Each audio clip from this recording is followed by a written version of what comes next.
Oh man, he's under the boat. What is it? What is it? It's a fish. It's a fish. Ooh, ooh, ooh, what is it? Oh, it's a coho. It's a coho. Finally. And then we have a small bead. The smallest bead you can find with the smallest holes.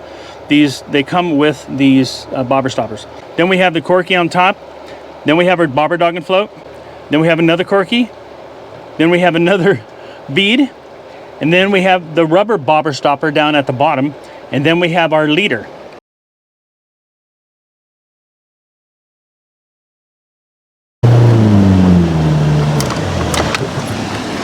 Okay.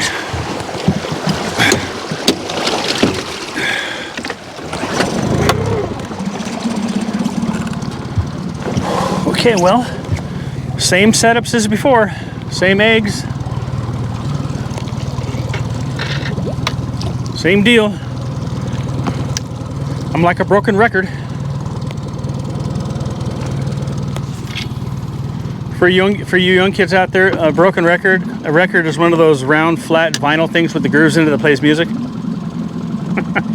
Just kidding. Everybody knows what a record is, right?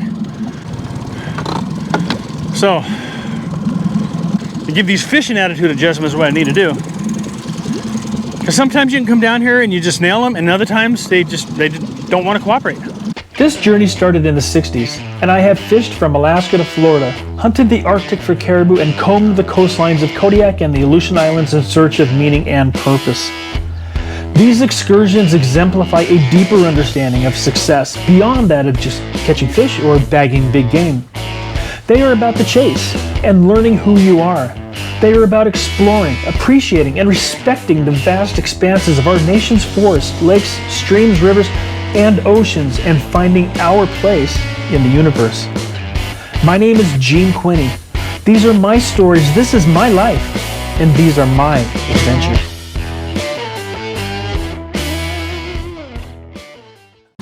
You know, maybe they come in, you know, and then they move up, you know, to the dam, to the hatchery.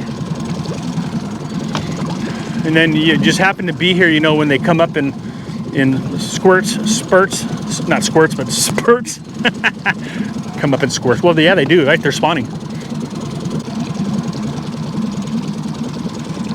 I didn't record anything earlier because this is what it was like. I mean, I made 3 or 4 drifts or whatever, but it's nothing like it was the last few times down. But like I've said before, all hell could break loose at any time, right? Oh, and the last 3 times down, no coho. Whoa, wrong way. Dang it. Whoops, what am I doing? Oh no. Oh, I just totally fubbed that up. Because there are shallows right in here. Dang it. That was bad. That didn't work out right. All right, come on. Come on, fish. Whoa, what was that? What was that? Is that a fish? Is that a fish? I'm right on top of my presentation, actually, right on top of my eggs, which is not where I want the boat to be. I'd be very surprised if I caught a fish in this position.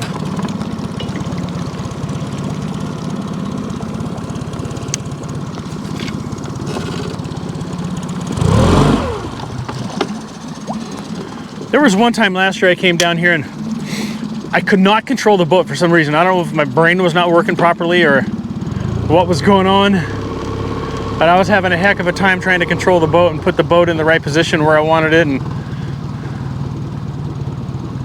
I was always too close to my presentation, too far away from the presentation, in the wrong spot, the wrong slot.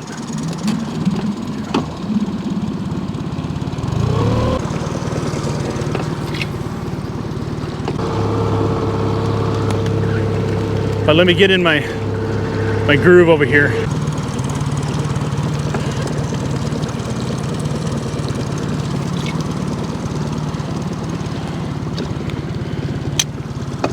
So early archery is over. I sat in my tree stand for over 30 some hours and did not take a deer. It's the first time in years I haven't taken a deer in the early season. Okay, keep your fingers crossed. I just retied a new rig on. Still haven't caught a fish today. Oh, there's one. Oh, look at that. Oh, the fish gods. That's as soon as I say something.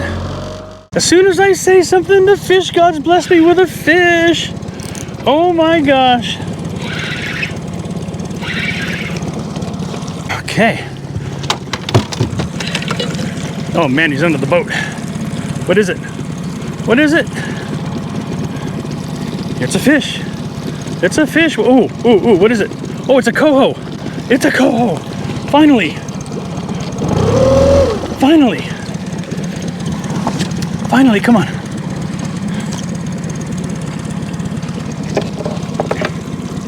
Oh, come on. Come on, it's a coho. Let's get him up. Let's get him up. Oh no, you can tell how wild it is. Oh, wild and woolly, baby. Come on. Come on, first coho of the year. First coho of the year. Get him up. Get him up. Oh no, oh no, come on. We'll get him. Come on, baby. What a fiasco. Into the net. Oh, what do we have? Let's take a quick look at this thing, huh? It's not a coho. It's just a really nice king. A little tiny jack. Go, baby. There you go.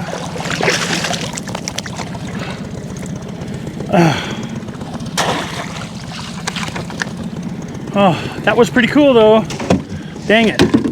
I thought it was a coho because of the way it was fighting. But that's the first fish of the day, like 5 drifts. So I'm liking it. That's what I meant to say.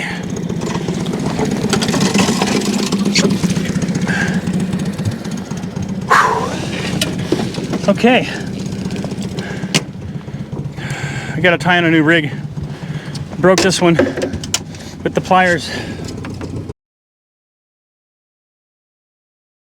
Well, I just got done mowing the lawn, and since I broke off my rig earlier, my bobber doggin rig, I figured I'd show you guys how I set up my bobber doggin setup. I do have a video, but it's a couple of years old, and so you probably, have not seen that. So let me go ahead, since I broke off, I have to tie it up anyway. Okay, I've assembled all the pieces except for new line. Let me get that here in a second. And the line that I use for my top shot is 20-pound test big game. 20-pound test big game green. I love this stuff. And we're gonna go with 20 feet. So 5, 10, 15, and 20. 20-foot top shot. Okay. I'm gonna get this. Okay. All right, so as you can see, I have all the parts assembled. We have, the first thing we're gonna do is we're gonna tie our main line, our 30-pound braid, to our 20-pound top shot with a double uni knot. And then we're gonna get a nylon bobber stopper at the top. I use the nylon ones in this spot because that's the part of the line that gets wound up into the reel, and those rubber ones don't wind up past the guide on the bailing arm very well. So this works better. And then we have a small bead, the smallest bead you can find with the smallest holes. They come with these bobber stoppers. Then we have the corky on top. Then we have our bobber doggin float. Then we have another corky. Then we have another bead. And then we have the rubber bobber stopper down at the bottom. And then we have our leader. The leader is about a 4-foot leader, 12 to 15 pound test. And I tie in with double egg knots with a corky in the middle. And this is where that's where the egg goes. Some of you may be asking why I use a 20-pound top shot or a top shot at all.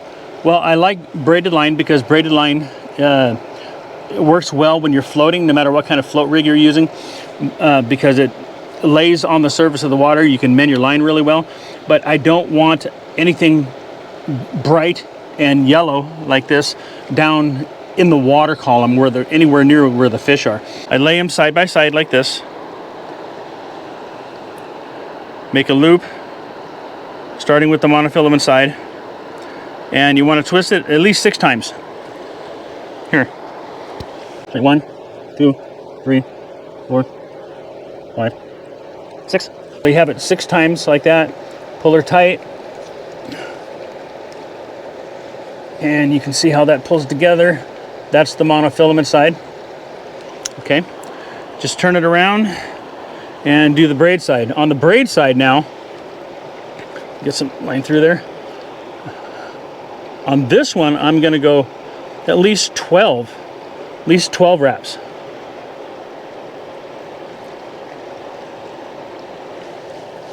One, 2, 3, 4, 5, 6, 7, 8, 9, 10, 11, and 12. Okay, and then again, just pull this one tight. Where are you at? Okay. There you go. Then once you get that knot, once you get them both tied, then you pull them together like that. Okay, then just trim off your ends. Anytime I tie a knot with braid, I always leave about 1/2 to 3/4 of an inch of tag lines sticking out, simply because if it slips, it'll tighten up. Okay. So there's your double uni knot right there. Okay, first thing that goes on, bobber stopper. Now this bobber stopper goes all the way up. Don't tighten it up yet. Goes all the way up to the knot. Then tighten it up. Nice and tight. And this one doesn't move. I mean, you can, and sometimes I do leave a little bit on here so I can adjust how far the float slides up the top shot. Come on, Gene.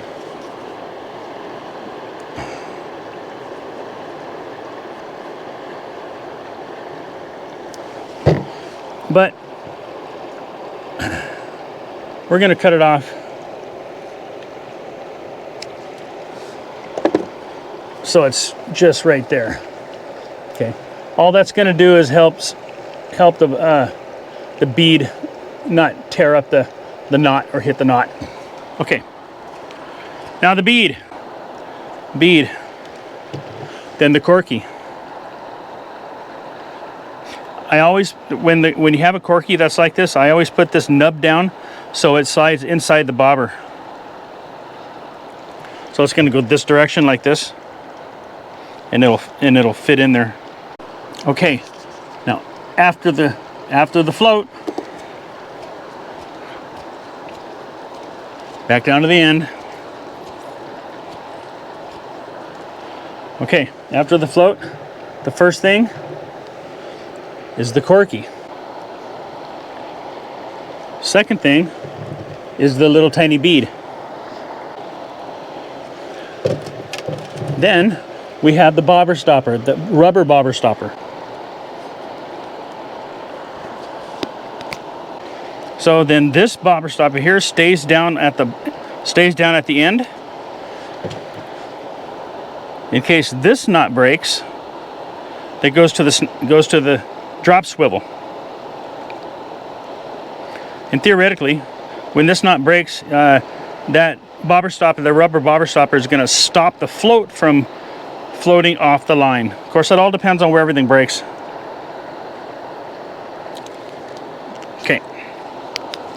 Okay. That stays down here like that.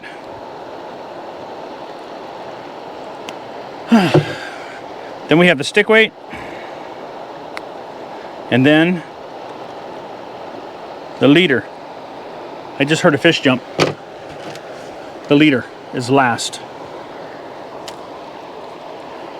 and then we'll reel it all up, and I'll show you what it looks like. And I just use regular old clinch knots. Wind it all up. And as you can tell, the entire rig winds all the way up, so it makes it really easy to cast. Okay, now let me show you how this thing is designed to work. Starting from the top, we have our 20-pound top shot tied with a uni knot on our main braid. First thing we have is the bobber stopper up there, obviously, after the knot. And then, of course, we have a small bead and then a corky. Then we have another corky, a small bead, and a bobber stopper. Then we have our drop snap swivel with a stick weight down to our leader. Now the way this works is you cast it out, okay? Picture this, you cast it out. The current is running this way. It's always gonna be pushing the bobber like this, right? This drops down. Let me give you some slack here. This drops down, let's just say it drops down to here. Drops down to 2 feet or 3 feet. This corky is going to float up, and it's going to be pushing the float along with the water like this. The water is going to be pushing the corky and pushing the float.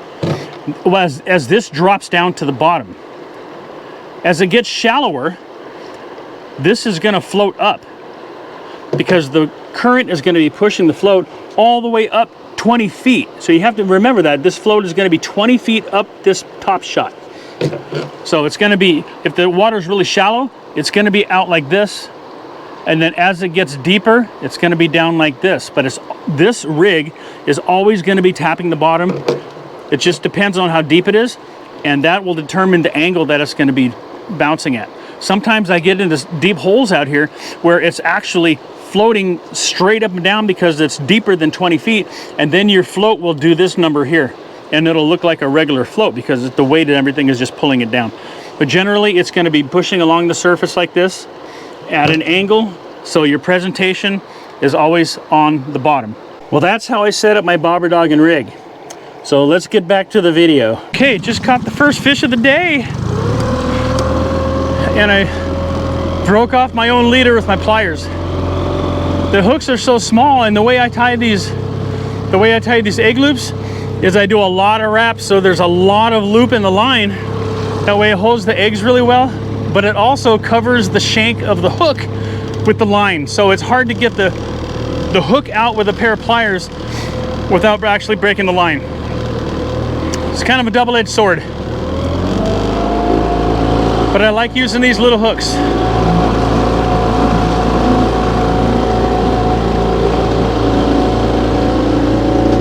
Those right there.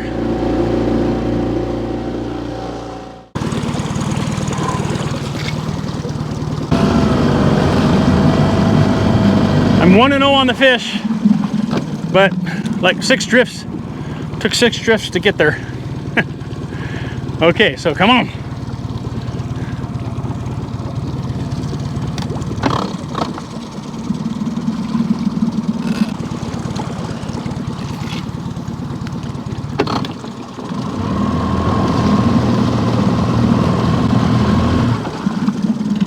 All right, come on. There we go.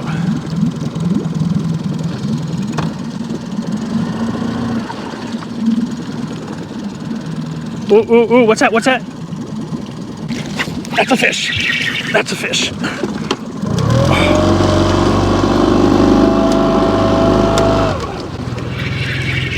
That's a fish, baby.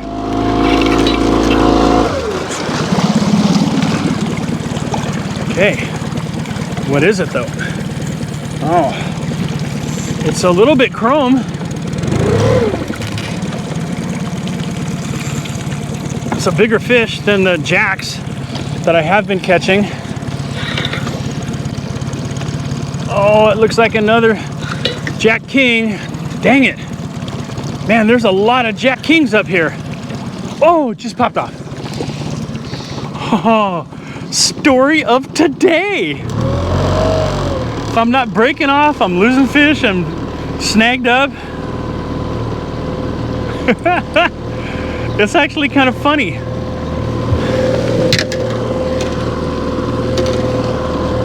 Sometimes I can come down here and fish all day long with one rig, not lose any fish. Other times, nothing goes right. If you liked this video, be sure to check out our other videos where you'll join us on the ocean catching kings and silver salmon, lakes catching kokanee trout and landlocked coho. We'll also be working our riverfront homestead and harvesting venison.